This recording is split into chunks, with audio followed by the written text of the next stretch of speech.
What's up, everybody, and welcome to the Taitt Show. Today, I'm joined with an incredible young man whom Steve Harvey recognized his talent at only 12 years old. He's back with new music. He goes by the name of Sammie. You might remember that hit when he was 12 years old, I Like It. This is Sammie. We are so proud of him. He has a story to tell. He has a story for all aspiring artists, and I can't wait for you to hear his words. Listen up for Sammie.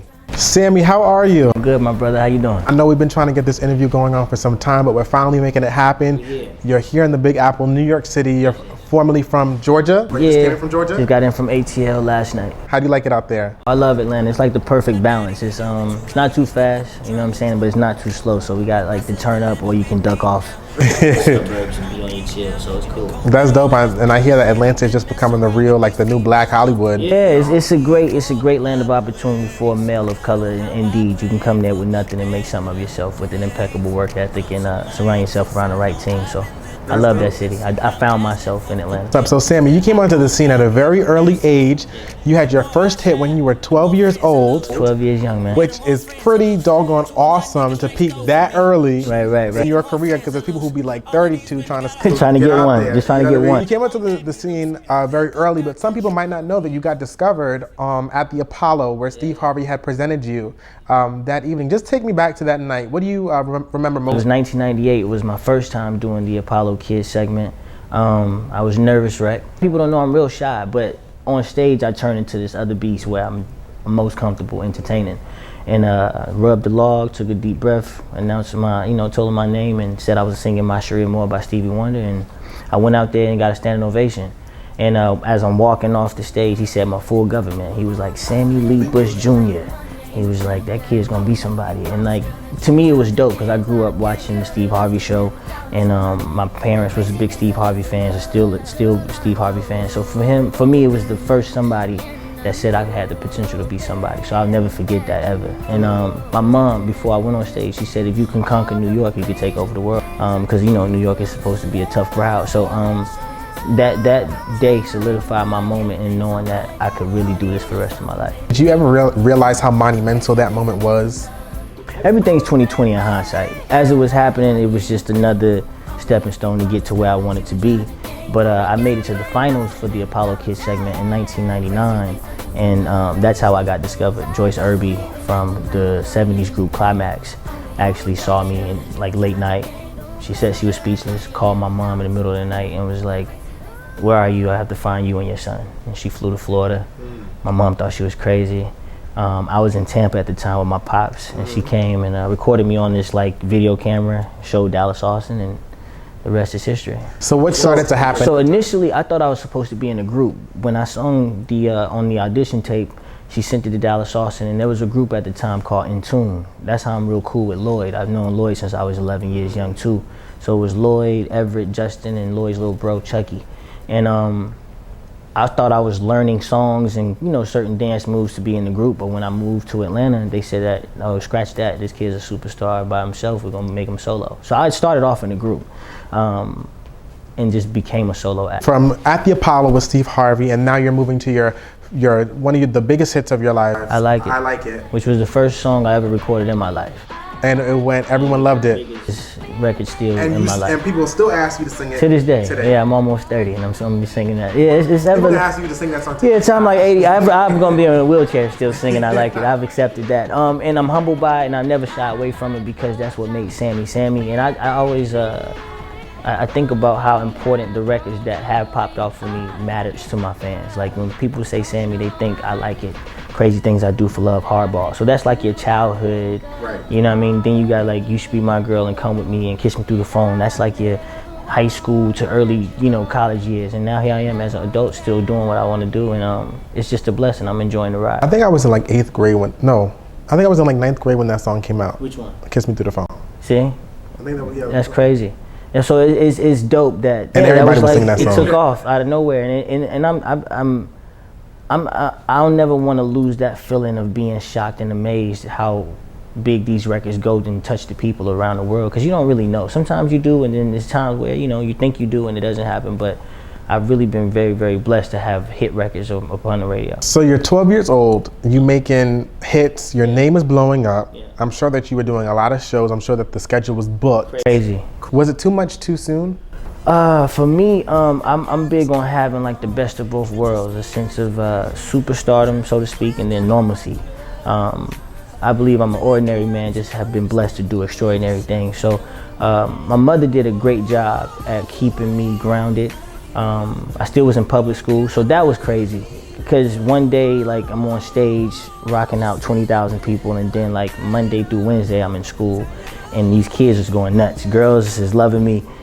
The dudes just hating me because they think I'm trying to take all the girls, you know what I'm saying? So that part became challenging because they didn't understand that, look, I'm in class because I'm just trying to chill. I don't want no problems, I just want to be a normal kid, but all they saw was the celebrity in me. So that was the frustrating part. But as far as the success, it was not too much at all. Like, I was born for this, so this is what I do. This is why I'm here on earth.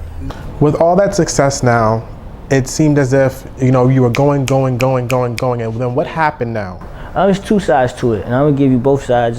Briefly, again, I wanted to have a sense of normalcy. I never wanted to, I don't care how much money you obtain, I don't care how much fame you have. If you're not surrounded by love, life is pointless.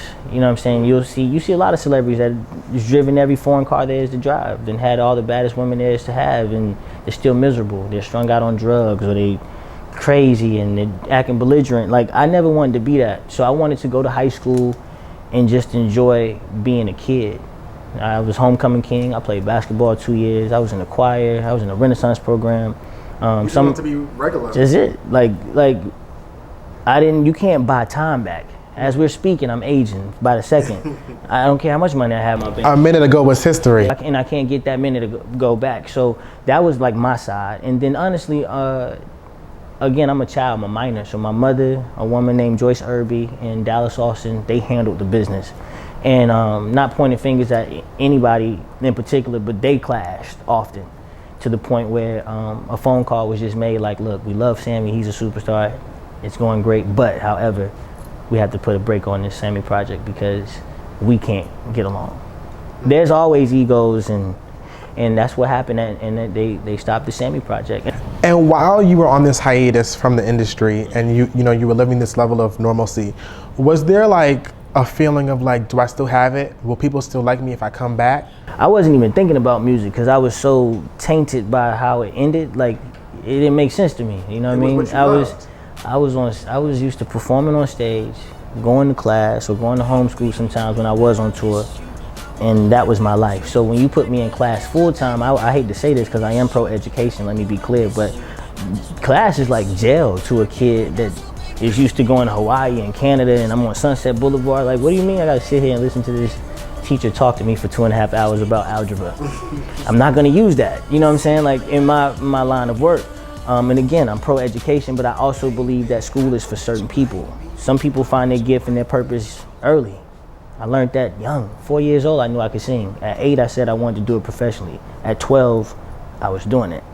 The kids envy you? Yeah. That's the part that I didn't like, because this person you see before you, I've been this way my whole life. I'm real chill, real laid back. Again, I'm an ordinary person just blessed to do extraordinary things. I will preach that to the day I die because I want you and anybody else watching this to say, I could do it because Sammie said I could do it, because he's just like me. I want to be relatable. For all the dreamers out there, what would you say to them? Keep God first and last in your life. And I'm not here to preach religion on anybody. I'm a Christian man, so that's what I know. But I would say you need to have some type of spiritual being and knowledge of self that you can go to pray and say, you know what, like, life is crazy right now, or I'm in this dark place, because it's a lot. It's just a lot. That's the best way I could kind of say it. This industry, it takes a tough individual to last even this long. And I'm not even done. Like, I haven't peaked yet. Like, it's a whole nother level in which I see myself at. I'm not content, I'm content, but I'm not satisfied at all. So I would say just keep God first and last in your life, because it's gonna take more than just your mom and your dad and a pat on the back to keep you pushing some days. So do you think God was also the one that kept you in your moments of opposition as well? Oh, for sure. I mean, I read this book called The Alchemist. It's my favorite book in the whole wide world. Will Smith is the one that brought it to my attention via an interview that he did many years ago. But I study grapes, and I think Will is one of those. And there's a term that it's in Arabic. It's maktub, M-A-K-T-U-B. It means it's already written. Our lives has already been structured. You know what I mean? Do we detour? Yeah, we're human though. So we make a right and it was wrong, or we go up too many flights and that's a dead end. But the path has already been laid out for you. You just got to stay the course and stay aligned. And I know everything, the good and the bad and the ugly, was designed by God.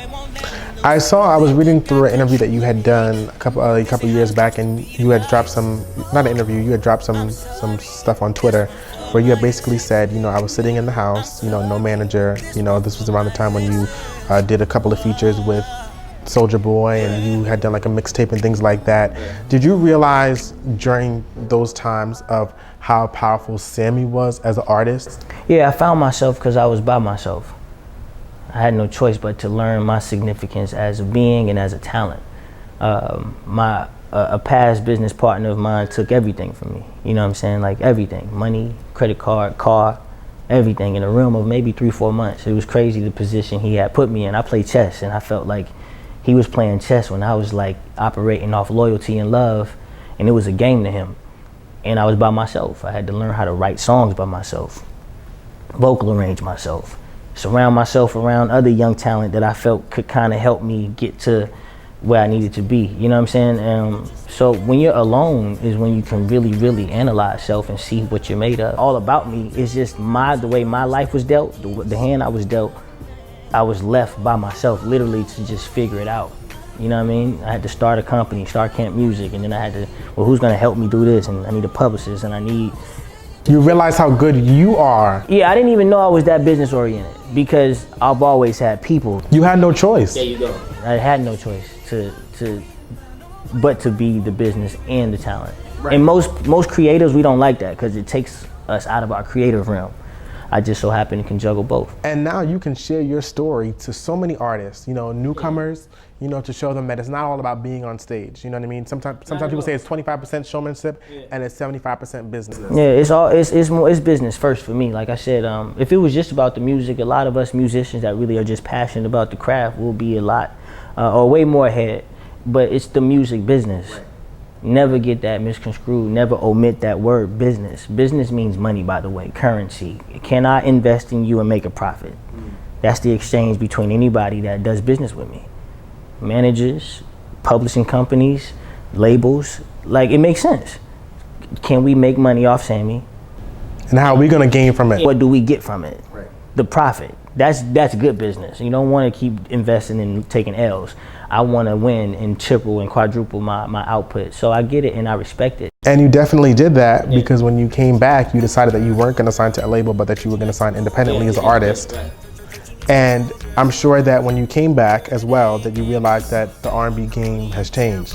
Today, it's in a funny place. It's more hip hop driven. Somehow, I say we collectively, again, I won't single anybody out, but we collectively have become so hip hop influenced that we're rapping. You know what I'm saying? Like we're rap singing. Like Drake, he's rap singing. But see, he's a rapper, so Drake can do that. You know what I mean? But when you have core singers, let Drake be Drake, let Future be Future, let Rich Homie be Rich Homie, let Young Thug be Young Thug, and you sing. Right. Just sing. That shit is real simple when it comes to R&B because it's all fueled by passion, transparency, and vulnerability. When had that become like forbidden? Why is that not cool? Why is that not the way? It's not that it's not cool. It's appreciated. Fans still love it. Every woman does because they want a guy that's intact with their feelings, right, that understands their psyche. So that's where Sammie comes in at. Like I also, in being by myself, I had to learn my significance in R&B. I'm not the guy that's going to throw too many club records out there. That's just not me. I club and I have fun, but I've always been a crooner. I've always been passionate. Come from a church where we didn't have instruments, so your voice was that. Take that and put it in R&B, you can't lose. When I sing to girls and I want you to cry if it makes you emotional in that way. Or if I'm singing a club record, I want you to feel happy and turned up and have no worries. If I'm singing a record about heartbreak, I want you to think about that ex that screwed you over, or vice versa. just if I fail to like make you convey that emotion, then I failed myself as an artist. Who would you say was one of the most impactful R&B artists that you love? For me, hands down, Usher. I grew up watching Usher. He was one of those ones, a lot of people, he's been around so long and he's been so successful that people don't realize that he too was a child star. His first album went gold, but that was deemed like a flop. And people kind of wrote him off, and there was a time he was about to actually get dropped, and then here comes My Way, and and then it's 8701, and then there's Confessions, and now he's still going, you know what I'm saying? So that's somebody that I respect because he was able to push through the cubicle that people try to confine us as when we're successful young. It's almost like you're damned if you're successful young, but you're really damned if you don't, because you don't get the opportunity to prove yourself again. So it's like, all right, I was a child star, well, can he do it as a teenager? All right, he did it as a teen, but can he cross the hump as a man? And now 35 years old and still doing it. There you go. Well, I can't wait to check out your music, Sammie. I want to thank you so much for stopping by the Phil Taitt Show. I know that you definitely have a whole lot in store for you. I know that first hit when you was 12 show wasn't the last. I know you made some more, and you definitely are going to be in the hearts of people for the years to come. I want to thank you for coming so much down from ATL all the way to New York and to include us in your press day. We wish you nothing more than the best, Sammie, and keep doing what you're doing, all righty? All right. Well, that's all for the Phil Taitt Show. I want to thank Sammie for coming down here to share his incredible story. He definitely has an amazing story, full of struggles, full of triumphs, and I know that if you follow the same lifestyle that he's chosen, which is to never give up, that anything's possible. That's all for the Phil Taitt Show, and I'll see you all next time.